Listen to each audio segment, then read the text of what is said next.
Hi అండి, welcome back to STB cooking channel.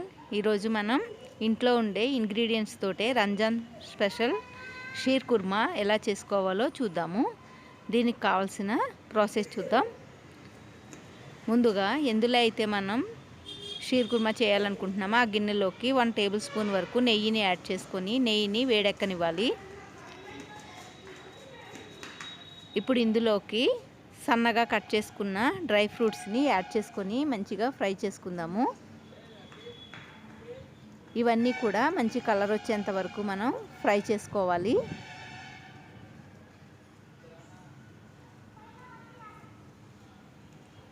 ఇవి ఇలా కొంచెం ఫ్రై అయిన తర్వాత ఇందులోకి కొన్ని కిస్మిస్ని కూడా యాడ్ చేసుకుందాము.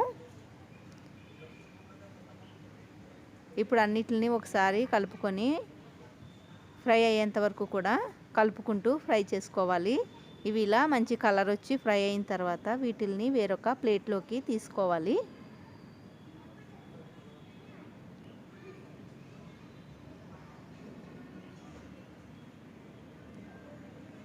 ఇలా అన్నీ వేరొక ప్లేట్లోకి తీసుకున్న తర్వాత పక్కకు పెట్టుకొని ఇదే కళాయిలోకి సేమియా, మామూలు మనం ఇంట్లో వాడే సేమియా కాదు, సన్న సేమియాని వాడుకోవాలి. షీర్ కుర్మాకి రోస్టెడ్వి దొరుకుతాయి, అలానే వైట్ కలర్ కూడా దొరుకుతాయి. నేనైతే రోస్టెడ్ తీసుకొని నేతిలో ఒకసారి మంచిగా ఫ్రై చేసుకుంటున్నాను.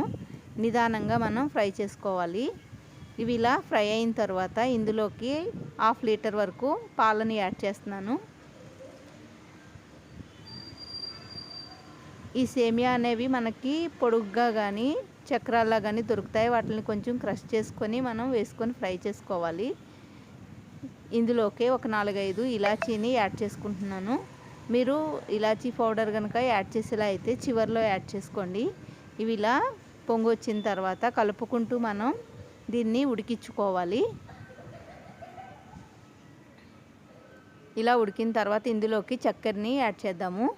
నేను చక్కెరని మాత్రమే యాడ్ చేశాను. మీ దగ్గర ఉంటే కనుక కండెన్స్డ్ మిల్క్ని కూడా యాడ్ చేసుకోండి. అప్పుడు చక్కెరని కొంచెం తగ్గించుకొని వేసుకోవాలి. చక్కెరని కూడా యాడ్ చేసుకున్న తర్వాత మొత్తాన్ని మంచిగా కలుపుకుంటూ 5-10 నిమిషాలు మంచిగా స్టవ్ని మీడియం ఫ్లేమ్లో ఉంచి ఉడకనివ్వాలి. ఇది ఇలా ఉడికేటప్పుడే ఇందులోకి మనం రోస్ట్ చేసి పెట్టుకున్న డ్రై ఫ్రూట్స్ని కూడా యాడ్ చేసుకొని మొత్తాన్ని ఒకసారి కలుపుకొని ఒక 5 మినిట్స్ మంచిగా ఉడకనివ్వాలి.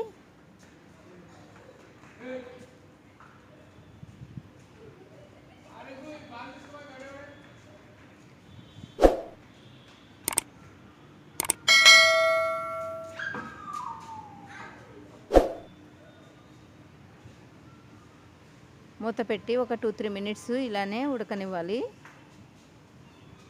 మధ్య మధ్యలో కలుపుకుంటూ ఉడికించుకోవాలి.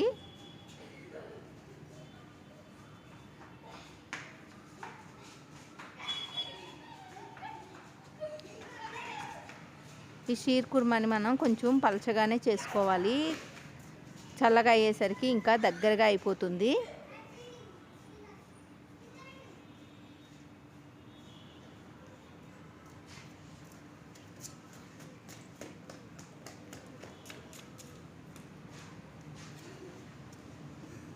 కలుపుకుంటూ నిదానంగా మనం దీన్ని ఉడికించుకోవాలి.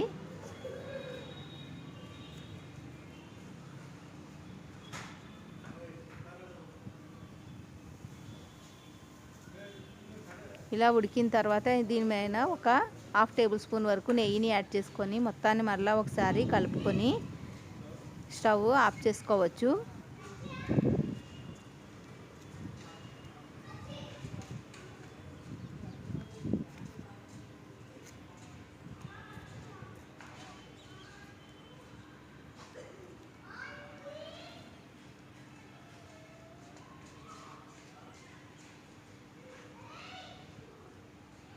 చూసారు కదా, దగ్గరగా మంచిగా ఉడికింది. ఇప్పుడు మనం స్టవ్ ఆఫ్ చేసుకొని 2-3 మినిట్స్ ఇలానే ఉంచేసి సర్వ్ చేసుకోవచ్చు. ఈ కన్సిస్టెన్సీ ఉంటే సరిపోతుంది. అంతేనండి, రంజాన్ స్పెషల్ షీర్ కుర్మా అనేది రెడీ అయిపోయింది. రెసిపీ మీకు కూడా నచ్చినట్లయితే ట్రై చేయండి. ఎలా వచ్చిందో షేర్ చేయండి. Thanks for watching.